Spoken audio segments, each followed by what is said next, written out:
Magandang araw mga bata!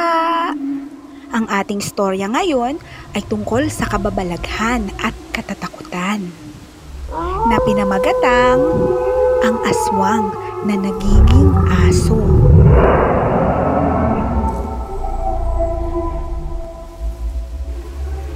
Ito ay personal na pangyayari sa buhay ng aking lola. Noong kabataan daw ng aking lola, meron siyang asawa at 2 anak. Nung mga pagkakataong yon, kapapanganak lang daw niya sa kanyang 2 anak. Minsan isang gabi, umalis ang aking lolo.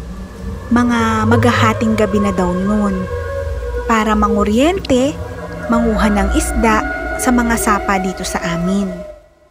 Trining, ako muna ay mangunguryente para meron tayong pagkain at saka maibenta yung ibang isda para meron tayong pambili ng bigas. Sige Idring, ikaw ay mag-iingat, lalo na at gabi. Titignan mong mabuti yung dinadaanan mo ha. Yung baon mo, wag mong kalilimutan. Naiwan mag-isa ang aking lola kasama ang kanyang 2 anak sa kanilang bahay.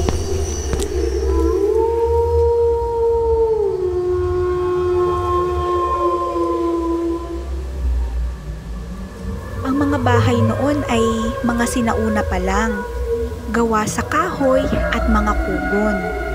Kapansin-pansin na mahirap lamang sila, meron lamang isang pintuan ang bahay nila, may maliit na kwarto. Sa loob ng kwarto ay merong maliit na bintana. Ganun lamang ang pamumuhay ng mga tao noon.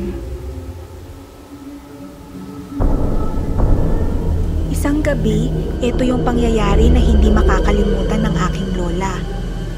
Nang umalis daw ang kanyang asawa para manguryente, naiwan sila kasama ng kanyang mga anak sa kanilang bahay. Hindi daw niya maipaliwanag sa kanyang sarili bakit hindi siya makatulog ng maayos, biling-baligtad siya, para siyang kinakabahan at nababalisa. Bakit kaya ako hindi makatulog? Para ako nababalisa, kumakabog ang aking dibdib. Hanggang sa tuluyan siyang magising at pagmulat ng kanyang mga mata, nakakita siya ng isang napakalaking aso. Nakatanghod daw sa kanilang mag-anak na ang mga mata ay nanlilisik. Biglang kumabog ang kanyang dibdib. Takot na takot daw siya ng mga pagkakataon na yun. Kaya nga lang, kailangan niyang harapin yung takot niya para sa kanyang mga anak. Diyos ko po, napakalaking aso at nanlilisik ang mga mata. Anong gagawin ko? Hindi ako kailangang matakot. Kailangan ako ng aking mga anak. Diyos ko, huwag niyo po kaming pababayaan. Hindi po pwede na pangunahan siya ng takot kasi papano ang kanyang mga anak. Buti na lang naalala daw niya yung buntot pagi na palagi niyang inilalagay sa ilalim ng unan bago sila matulog. Ang buntot pagi daw na ito ay bigay sa kanya ng kanyang biyanan para pangontra sa mga lamang lupa at mga masasamang espiritu. Binigay daw sa kanya ito noong kasalukuyang siya ay nagbubuntis pa lamang sa kanyang mga anak. Anak, kunin mo itong buntot pagi na ito at ito ay magiging iyong proteksyon para sa mga nilalang na hindi natin nakikita. Lalo na ngayon ikaw ay nagdadalang tao. Salamat po, Tay. At dahan-dahan nga daw kinuha ng aking lola ang buntot pagi mula sa ilalim ng unan.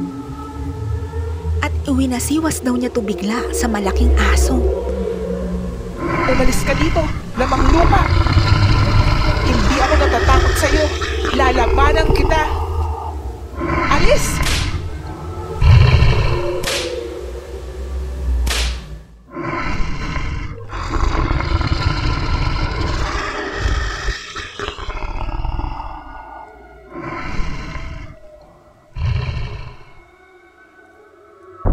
Para daw natakot ang aso at tumalon sa kanilang bintana.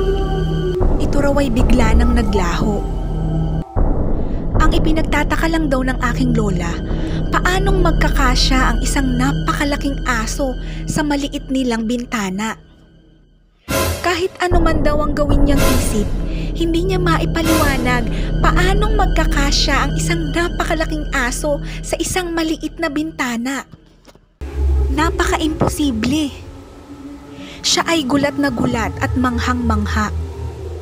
Pagkatapos ng pagkakataong yun, ay sabay namang pagdating ng aking lolo.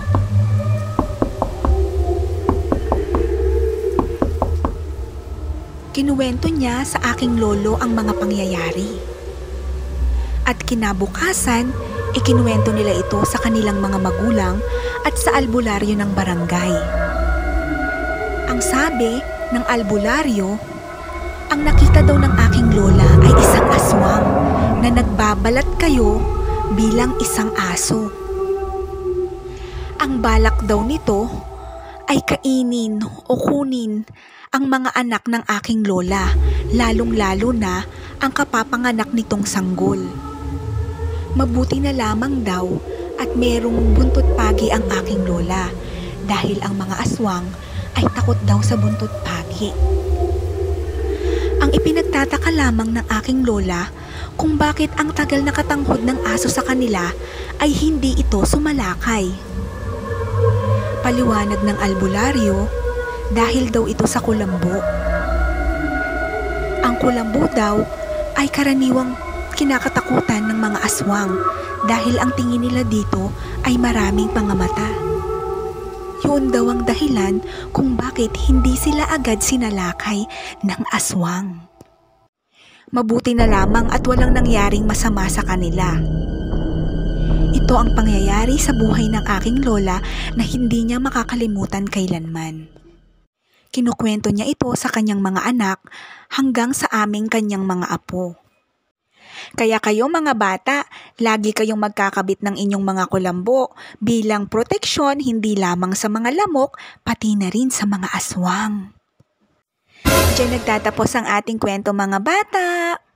Don't forget to subscribe to my YouTube channel. Thank you! Paalam!